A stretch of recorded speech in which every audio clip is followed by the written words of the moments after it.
देखिए अभी चिंपांजी है बैठा हुआ है धूप में, दो है, एक यहाँ है इधर। देखिए आप लोग नज़ारा इसका, धूपा में बैठा हुआ है। अभी बहुत कम निकलता है, देखने के लिए बहुत कम मिलेगा आपको।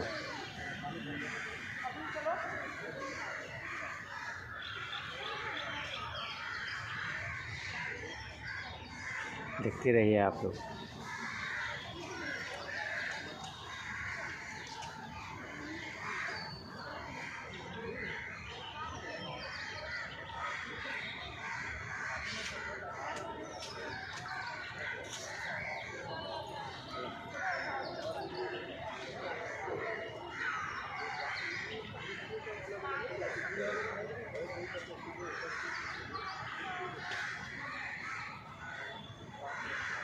दोनों बैठ गया अभी आके एक साथ में।